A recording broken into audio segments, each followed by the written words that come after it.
കർണാടകയിലെ കാർവാറിന് സമീപം പാലം തകർന്ന് ലോറി പുഴയിൽ വീണു. കാളി നദിക്ക് കുറുകെ കാർവാറിനെയും ഗോവയെയും ബന്ധിപ്പിക്കുന്ന പാലമാണ് തകർന്നു വീണത്. ദേശീയപാതയുടെ അശാസ്ത്രീയ നിർമ്മാണം മൂലം മണ്ണിടിഞ്ഞ് ദുരന്തമുണ്ടായ ഷിരൂരിന്റെ സമീപ പ്രദേശത്ത് തന്നെയാണ് അപകടമുണ്ടായത്.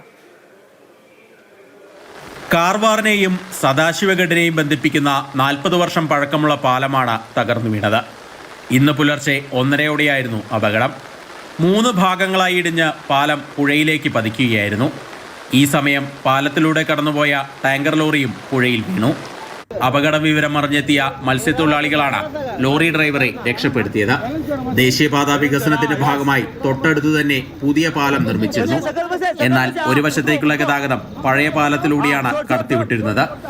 ഇതിനു സമീപം പൈലിംഗ് ജോലികൾ നടത്തിയതാണ് പാലം തകരാൻ കാരണമെന്നാണ് ആക്ഷേപം. അപകടത്തെ തുടർന്ന് കാർവാർ ഗോവ റോഡിലൂടെയുള്ള ഗതാഗതം പൂർണ്ണമായും നിർത്തിവച്ചിരിക്കുകയാണ്. പുതിയ പാലത്തിന്റെ സുരക്ഷാ പരിശോധന നടത്തി ഉടൻ തന്നെ റിപ്പോർട്ട് നൽകാൻ ഉത്തരകന്നഡ ജില്ലാ കളക്ടർ ദേശീയപാത നിർമ്മാണ കരാർ കമ്പനിയായ IRBയോട് ഉത്തരവിട്ടിട്ടുണ്ട്.